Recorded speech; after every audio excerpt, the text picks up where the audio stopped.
and I think now you've got some ex-players coming out on social media, which are, a lot of the times you'll see ex-players come out and really just support the players, but they weren't. There was a couple. Zach Sanchez was one. Nick Benito was another. Over the weekend, and basically kind of saying, "Hey, if you guys think this is a coaching issue, you're wrong." Hmm.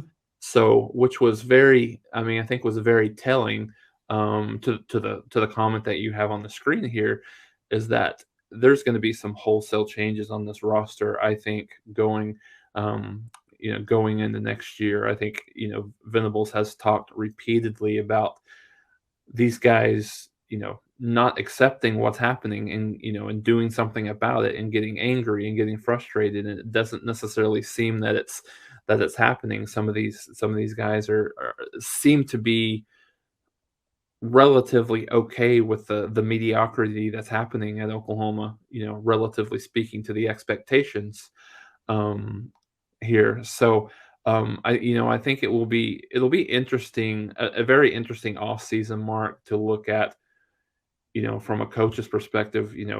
Are there any changes that are made on the coaching staff? What the player movement will look like. I've heard from quite a few different sources, Mark, that I think people will be very surprised and almost eye opened on the number of players that may be in the transfer portal after the season's over. So I think it'll be a very busy off season from a portal perspective, and very busy, obviously, from a recruiting perspective, as we start to dwindle down here until the early signing period here in the next month. So I think, like I said, it'll be something that's really key to watch as Oklahoma goes into this next year. But I think it's, even though it's not where you wanted to be as an Oklahoma team, I still think with the youth, getting to a bowl game would be very very very beneficial for this team.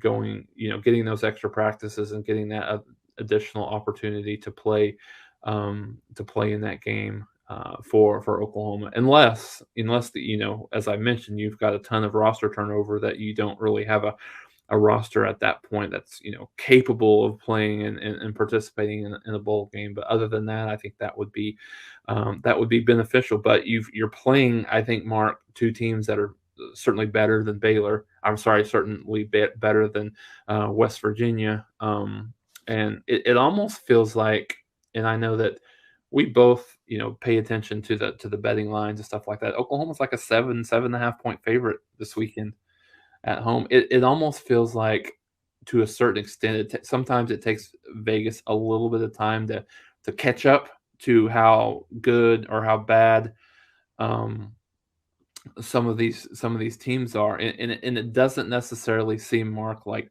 Vegas has completely caught up to where Oklahoma is right now, which will be interesting to see what happens in this game. But maybe the home crowd and the rivalry aspect of it brings kind of some renewed excitement within the team and the fan base. But that was a little bit surprising, just the amount of the point spread for Oklahoma coming up this Saturday. Yeah, I think with Vegas, they're overall much smarter than we are, but Hmm. there are individual cases that they miss on. So their overall approach works, and that's why they make so much money and build all the big fancy buildings, is because the overall approach works. And in a situation like this, they don't overreact like the rest of us to, oh my goodness, the sky's falling because this team lost a game or they looked really awful one week, and you see this point spread the next week, and all sorts of people are going crazy and thinking Vegas missed it because how that team lost by 21 points last week. How in the world are they a favorite this week? Well, Vegas knows that.